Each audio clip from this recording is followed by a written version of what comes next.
Mari kita bersatu di dalam doa. Bapa, dalam nama Yesus kami bersyukur pada pagi hari ini. Karena Tuhan telah menyertai kami sehingga kami dengan kekuatan baru, kesehatan baru. Itu semua karena anugerah Tuhan. Dan pagi ini, pagi sukacita, pagi ini pagi berkat. Pagi ini pagi kami bertemu dengan Tuhan. Dan pagi ini pagi yang dilawat oleh firman dan Roh Kudus. Sehingga lewat pemberitaan firman-Mu kami dipulihkan, kami diteguhkan, bahkan kami dikuatkan. Terima kasih Bapa.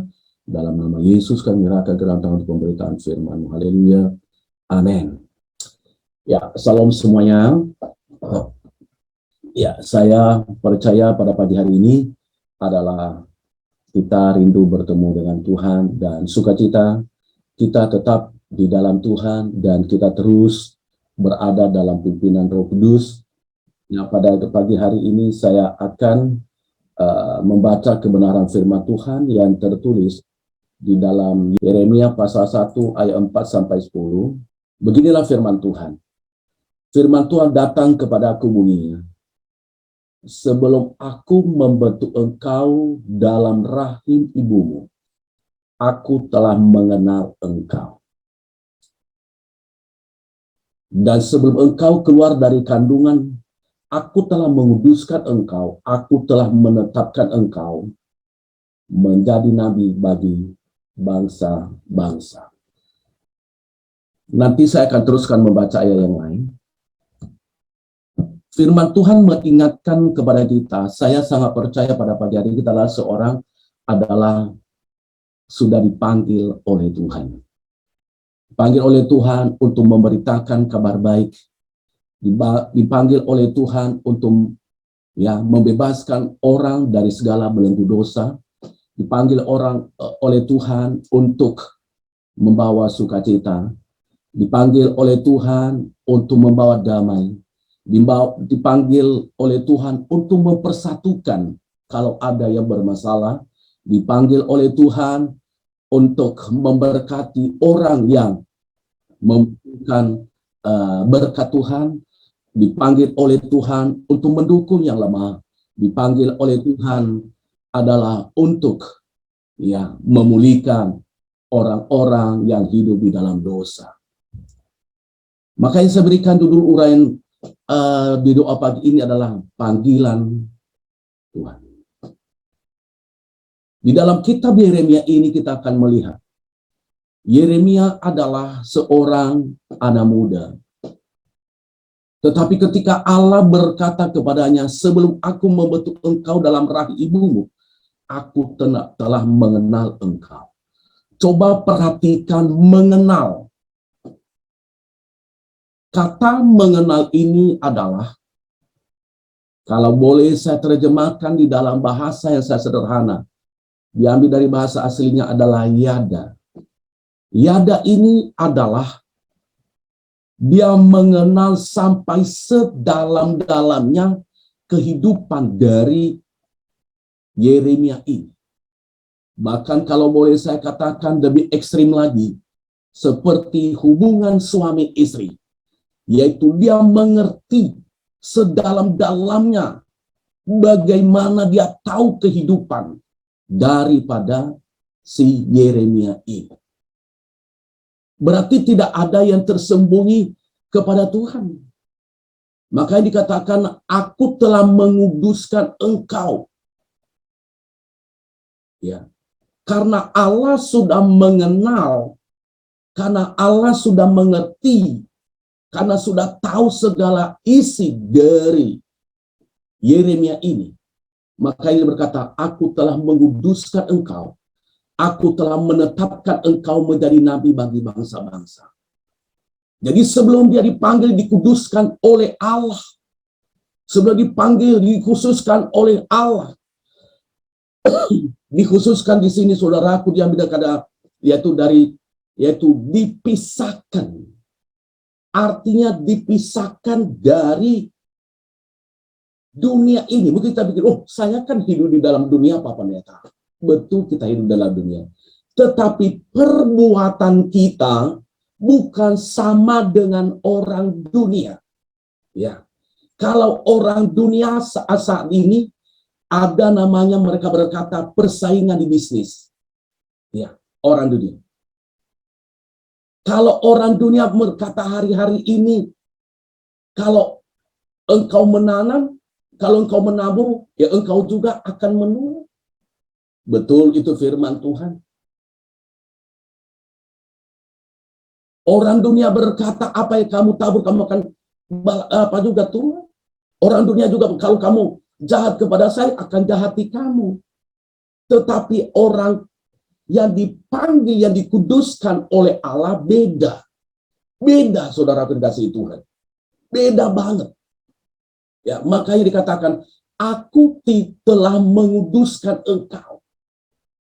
Kita akan melihat diri kita sebagai anak-anak Tuhan. Apakah benar enggak kita sudah memisahkan diri dari dunia ini? Apakah kita masih hidup dalam kesombongan? Apakah kita masih hidup ya dalam kepahitan? Apakah kita hidup masih kedengkian? Apakah kita hidup masih menganggap orang lain lebih rendah, saudara kasih Tuhan? Makanya Yeremia berkata, saya akan lanjut baca ayatnya. Maka aku menjawab, Tuhan Allah, sesungguhnya aku tidak pandai berbicara sebab aku ini masih muda. Maka Tuhan, Yeremia berkata begitu, aku masih muda. Menurut kebiasaan orang Yahudi, bahwa yang menjadi nabi itu sebenarnya di atas 20 tahun. Tapi Yeremia diperkirakan pada waktu dia masih muda, antara 18-19 tahun. Itu tradisi orang Ibrani. Tetapi apa yang terjadi? Dia dipilih oleh Tuhan. Dia berkata, Tuhan, sesungguhnya aku tidak pandai berbicara. Artinya, aku tidak layak loh Tuhan. Aku tidak bisa loh Tuhan. Beda sekarang, saudara dikasihi Tuhan. Kalau perlu tampil semuanya. Beda. Dunia saat ini kalau saya lihat, baru kursus aja 3 bulan kalau perlu harus dijadwalkan di gereja. Ya. Kenapa? Karena ambisi. Kita harus belajar dari Yeremia. Ketika dia dikuduskan oleh Allah, berkata, aku tidak sanggup. Siapa sih aku ini Tuhan? Kenapa engkau melakukan ini bagi aku? Sebab aku masih muda. Kita harus belajar dalam hal ini. Saya banyak belajar, saudara kasih Tuhan. Ketika saya mengambil keputusan melayani pekerjaan Tuhan, 33 tahun yang lalu, saudara kasih Tuhan, saya tahu ayat ini juga yang menguatkan saya. Makanya saya sekolah. Kenapa? Ketika kita tidak melakukan itu, akan menjadi bumerang bagi kita. Kita harus hati-hati sebagai anak Tuhan pada saat ini. Tetapi Tuhan berfirman kepadaku, janganlah katakan aku ini masih muda, tetapi kepada siapapun kau putus, haruslah kau pergi, dan apapun yang kau beritakan kepadamu, haruslah kau sampaikan. Ayat yang ke-8, saudara kasih Tuhan. Janganlah takut kepada mereka semua, aku menyertai engkau untuk melepaskan engkau, demikianlah firman Tuhan. Lalu Tuhan mengulurkan tangannya dan menjamah mulutku. Tuhan berfirman kepadaku, sesungguhnya aku telah menaruh perkataan-perkataanku ke dalam mulutmu. Coba perhatikan ayat ke-9. Lalu Tuhan mengulurkan tangannya. Artinya di sini dijamah. Tuhan mengulurkan tangan dan menjamah mulut. Artinya mulut Yeremia di sini disucikan. Tujuannya adalah supaya mulutnya itu menjadi berkat. Saya nggak tahu kalau kita yang ikut doa pagi ini, kira-kira berapa yang hadir hari ini? Mungkin sekitar 30-an. Ya. Apakah mulut kita sudah dikuduskan enggak nih? Tuhan mau menjamah mulut kita, lidah kita, supaya lidah kita ini, kata-kata kita membawa berkat bagi banyak orang. Kalau mulut kita sama dengan orang dunia, aduh Tuhan Yesus, kita sudah ikut Tuhan, sia-sia kita melayani selama ini, sia-sia kita baca Alkitab selama ini, mulut kita nggak beda dengan orang dunia. Kalau orang dunia jahat, kita juga jahat. Kita berkata, gua juga bisa loh melakukan itu. Kalau orang dunia berkata, ya, kalau engkau kasar kepada aku, saya bisa kasar kepadamu. Tetapi kalau melayani Tuhan, saudara kasih Tuhan, orang berkata, saya salut sama yang lagi khotbah itu. Kalau dia ngomong, udah banyak orang bertobat, tetapi dia keluar selesai melayani pekerjaan Tuhan, saudara kasih Tuhan, setan juga malu. Dia berkata, gua ada setan. Enggak begitu kelakuan saya. Kita harus hati-hati. Untuk mendapatkan kemuliaan itu bukan gampang. Tahun ini adalah tahun kemuliaan bagi gereja kita. Mulut kita harus dijamah oleh Tuhan. Apakah mulut kita mengata-ngatai orang? Apakah mulut kita merendahkan orang? Atau mulut kita meremehkan orang? Nggak ada apa-apanya. Dia apa sih dia itu? Aduh, alah. Atau mulut kita, ya, jangan sampai mulut ini saudara dikasih Tuhan. Kalau dia mah gak apa-apanya itu ngapain? Nah, kita harus perhatikan yang bersama. Nah, untuk itu pada pagi hari ini kita harus belajar seperti Yeremia. Maka dikatakan, sesungguhnya aku menaruh perkataan-perkataanku ke dalam mulutmu. Ya, taruhlah semua perkataan, berarti perkataan apa itu ditaruh dalam mulut Yeremia? Yaitu firman Tuhan. Makanya saya minta pada pagi hari ini, biarlah yang keluar dari mulut kita adalah perkataan yang memotivasi orang. Biarlah yang keluar dari mulut kita adalah perkataan yang menguatkan orang. Biarlah yang keluar dari mulut kita adalah perkataan yang orang membawa sehingga mereka bangkit. Jangan sampai mulut kita seperti mentega, kata firman Tuhan di dalam kitab Amsal. Mulut mereka seperti mentega katanya. Hati-hati. Begitu berkata, kok menggurui saya pada pagi hari ini? Apa sih Pak Eli itu? Menggurui saya. Bisa terjadi.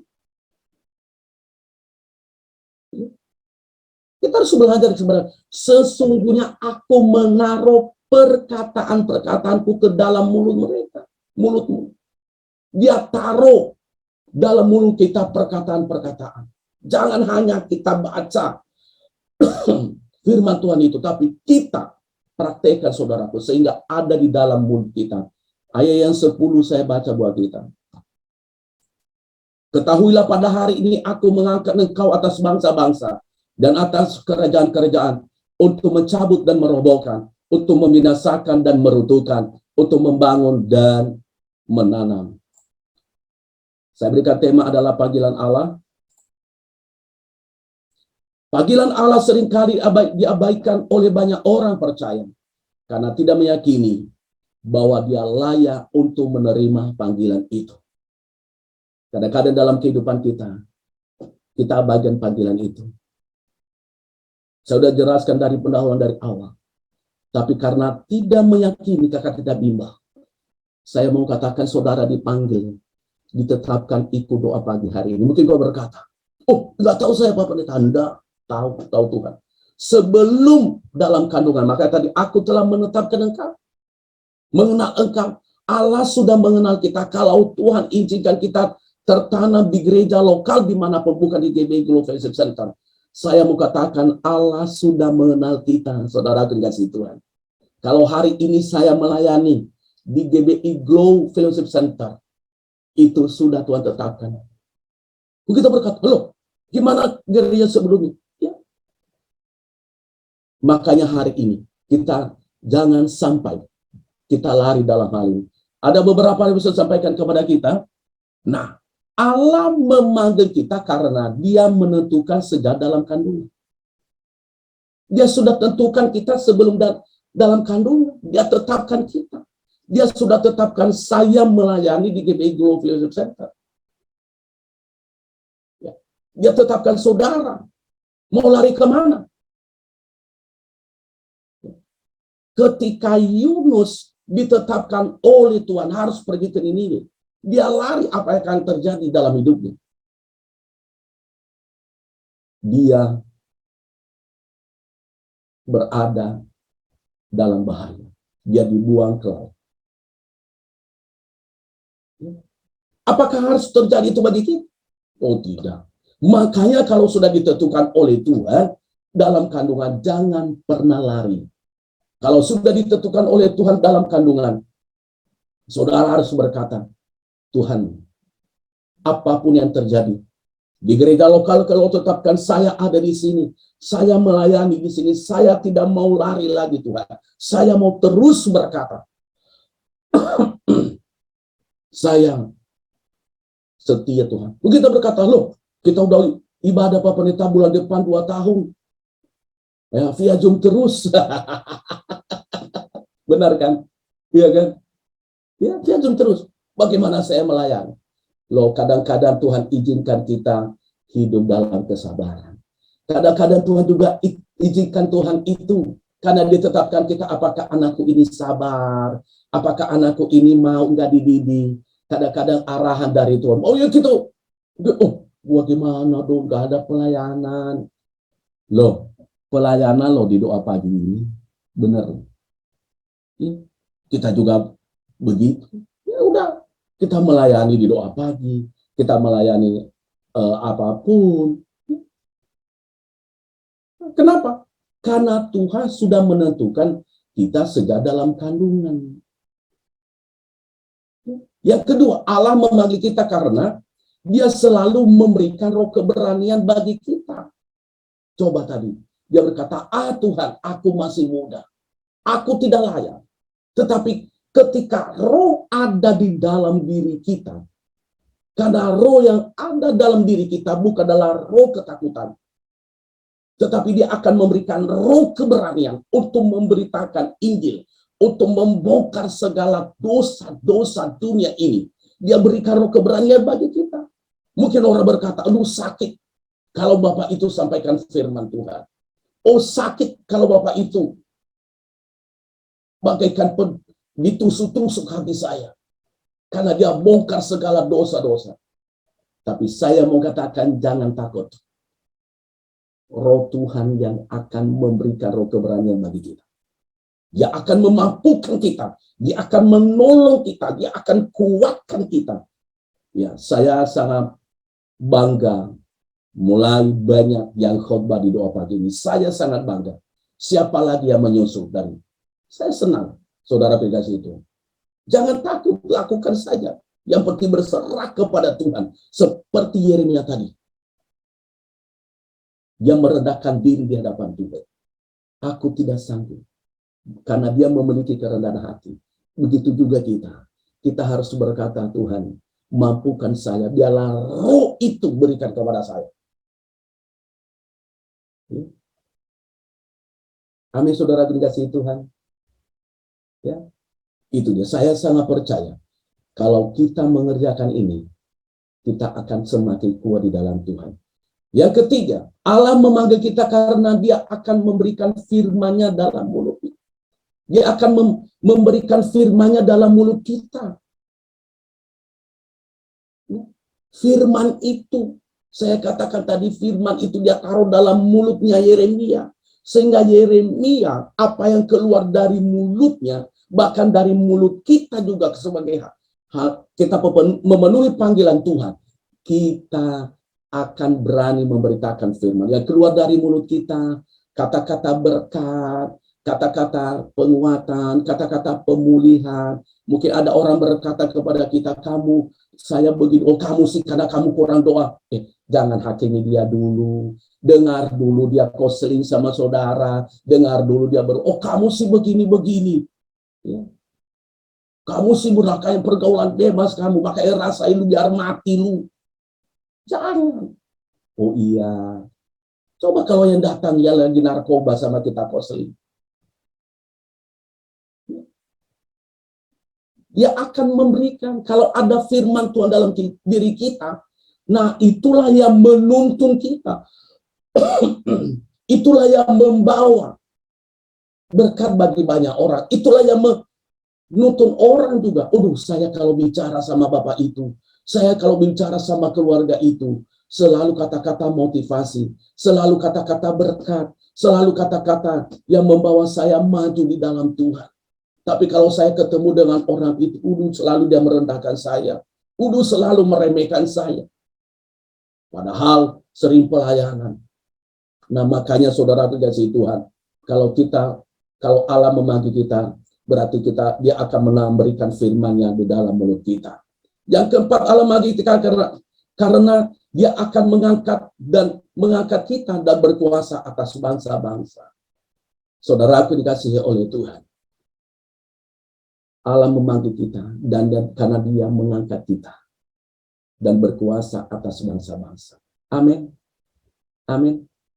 Siapa yang nyangka saudara dan saya bisa memberitakan Injil di mana-mana? Siapa yang nyangka? Ada yang nyangka enggak? Enggak ada. Enggak ada. Kita lihat diri kita masing-masing. Enggak ada. Ya seperti saya dari kampung, saudara kasih Tuhan. Udik lagi kampus saya. Beda kalau sekarang. Ya, tahu-tahu 80-an udik banget saudara kasih Tuhan. Siapa yang nyangka bisa memberitakan Injil atas suku-suku bangsa, walaupun hanya di Indonesia. Siapa yang nyangka? Nggak ada. Begitu juga saudara. Dan hari ini, saya tidak tahu hari depan saudara. Tetapi kalau kita belajar seperti Yeremia, dia akan mengangkat atau berkuasa atas bangsa-bangsa. Kita berkata, betul, jadi raja. Ya bukanlah. Masa mau jadi raja?